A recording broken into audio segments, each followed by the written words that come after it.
New civil lawsuits have been brought against Asante and former nurse Danny Schofield. We'll tell you the details on the new lawsuits. Plus, House Bill 3167 making progress and has made its way to the Oregon House of Representatives. We'll tell you how this bill could protect concert goers from ticket scammers. You'll notice as you're waking up, we're starting off pretty chilly, but despite that, we'll be warming up quite a bit for our afternoon. I'll talk more about what we can expect coming up. Live, local, late breaking. This is NewsWatch 12 this morning. Good morning. The time is 6 a.m. on Monday, April 14th. Welcome to NewsWatch 12 this morning. I'm Damien Alvarado. And I'm Brinkley Hill. We're checking in with Sarah right now. Sarah, if someone's taking their dog for a walk, what's it going to be like this morning? It definitely is going to be a chillier start today, but are you guys in for something really cute? Yes. Okay, take a look at Rue. We saw him out this weekend. We were able to see a lot of you guys out this weekend from the Pear Blossom Festival, but take a look at that cutie pie. But it is going to be rather nice today. Despite that chillier start this morning, we will be seeing our highs pretty warm into our afternoon, but we're taking another look out at Medford. We have about another half an hour till we see that sunrise, but it is getting a little bit of light into the sky. You'll notice across the whole region, though, we are dealing with those clear skies this morning, allowing us for a very chilly start. But right now, 31 degrees in Klamath Falls, 42 into Medford, Grants Pass just into the 30s, 39 into Northern California. We have 33 for Mount Shasta and along the coast, 46 for both Brookings and Gold Beach. But despite that chilly start, like I mentioned, it will be feeling rather warm into the afternoon. If you're a fan of the weather, yesterday it's going to be even warmer than that. We have a high of 83 for Medford and Grants Pass. We'll be into the 70s areas over east side into Northern California and Brookings, a high of 72 for you today. Now it will be trending drier for us this week, but we do have the potential for an isolated thunderstorm to develop into our Tuesday and Wednesday. So coming up in our next forecast, I'll go into a bit more details about who and where could be expecting this. In our continuing coverage, the Asante drug diversion case continues to grow, with 2 new civil cases coming out this week. 2 new civil cases have been brought against Asante and former nurse Danny Schofield this week over the 2023 drug diversion case. One case calls for $7.2 million, claiming negligence on the part of Asante and negligence and abuse from Schofield. Court records show claims of an April of 2023 appendectomy that resulted in an infection due to Schofield's replacement of fentanyl with tap water. The other case calls for $7.1 million, claiming negligence and abuse as well as the wrongful death of the patient. This case claims the patient was in the care of Asante and Schofield for just a day in May of 2023 before dying in the intensive care unit, also showing signs of infection. To learn more details of these lawsuits, you can head to our website. The civil cases against Schofield have been placed on a pause until her criminal case reaches a resolution, and that criminal case set to have a pretrial hearing on April 28th. NewsWatch 12 will be there, and we'll make sure to give you the details as this case unfolds. House Bill 3167-3 is moving to the Oregon House of Representatives for a vote. The bill would require ticket sellers to tell a buyer the total price for a ticket and certain information before selling a ticket for an event. This will address long-standing issues with hidden fees, scam tickets, and double booking issues. Brits Festival has worked with Representative Pam Marsh to address some of the biggest scams that impact consumers. There will be some lobbyists who claim that the second party market or the third party market is really consumer protection so that people can buy tickets for cheaper. But for arts and entertainment, that's just not the case. Submitted that opposes these regulations were submitted by popular resellers SeatGeek, StubHub, and Vivid Seats. It's almost that time again. Brit Festival's final list of concerts for their 2025 summer season is out. This includes shows from the String Cheese Incident and Thievery Corporation. Tickets for the newly announced concerts will go on sale April 25th. The full list of concerts and dates are available on kdrv.com.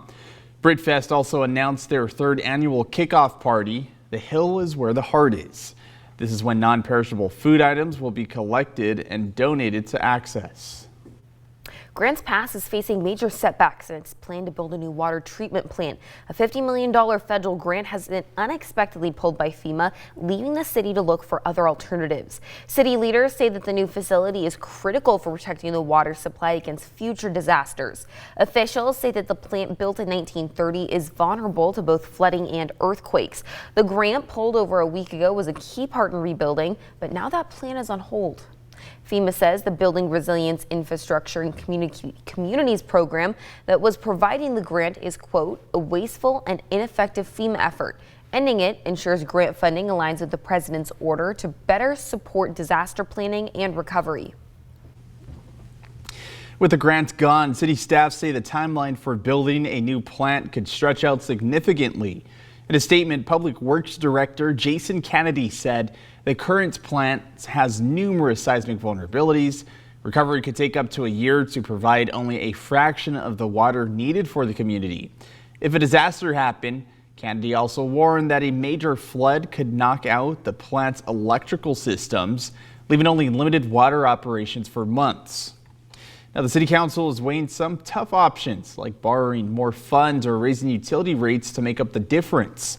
The final decision hasn't been made yet, but we will continue to follow the city's decision. Oregon Governor Tina Kotek and the State Department of Education pushing back against President Trump's efforts to shutter DEI initiatives across the nation. Last week, the U.S. Department of Education sent a letter to school leaders nationwide, giving them 10 days to show their states are in compliance or the schools could lose federal funding. In Oregon, more than $1 billion in federal funding is at stake. The governor says diversity, equity, and inclusion programs aren't going anywhere. After almost 5 years, the Royal Oaks Mobile Manor is set to open between May and July. For 2 years, NewsWatch 12 has been reporting on the problems that the county and state have had with the previous housing units.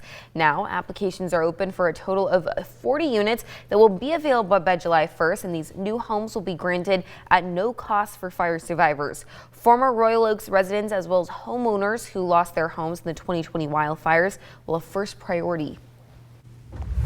Rural Metro Fire is reminding people about the risk of brush fires as warmer and drier weather approaches. A grass fire was reported on Saturday in Fort Vanoy after a fire inside a well house spread to surrounding grass. Rural Metro Fire says the property owner had no idea, and someone walking by noticed the flames and called 911. Firefighters quickly contained that fire, with the cause being currently investigated. 911 centers throughout the nation celebrating National Public Safety Telecommunicators Week.